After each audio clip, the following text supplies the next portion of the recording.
Hello guys, তোমরা কেমন আছো? এতক্ষণ তো ভালোই ছিলাম, তো এখন মনে হয় না আর ভালো থাকবো। আশা করছি তোমরা অনেক অনেক ভালো আছো। আশাটা যখন করে নিচ্ছ করতে জিজ্ঞেস করছি।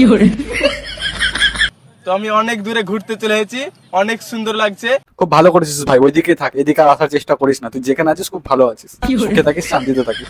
আর দেখতে পাচ্ছ সামনে গোটাই বিল, অনেক সুন্দর লাগছে ঘুরতে। বাহ, খুব সুন্দর জায়গা চয়েস করেছিস। তো সামনে পুরাই ফিল্ড ফাঁকা, একা নির্জনে থাকবে, আর চেষ্টা করবি লোকজনের সামনে যেন কমই যেতে পারিস। তোমার জন্য শায়রি বলছি, তো কেমন লাগছে অবশ্যই আমাকে কমেন্টে বলবে। না না থাক ভাই, এতটুকু শুনলাম, এইটুকু আমার রিকোয়েস্ট রাখ, সাইডটা বলিস না প্লিজ ভাই, তোর হাত জোর করছে, আমি আর বলিস না, থাক। গোলাপ লাল কোকিল কালো, বাহ বাহ বাহ বাহ, গোলাপ লাল কোকিল কালো, তারপর? গোলাপ লাল কোকিল কালো, সবার চেয়ে তুমি ভালো। সেইটুকু তো আমি জানি আই লাভ ইউ। ভাই, তুই যেটা ভাবছিস ওই টাইপের ছেলে কিন্তু আমি না। তো এরকম যদি শায়রি দেখতে চাও তো অবশ্যই আমাকে ফলো করে রাখো। তোর ভিডিও দেখতে চাই না, ওই জন্য আনফলো করে রেখেছি, তাও বাল তুই ঘুরে ফিরে আমারই ফিডে আসিস, কি জানি কেন।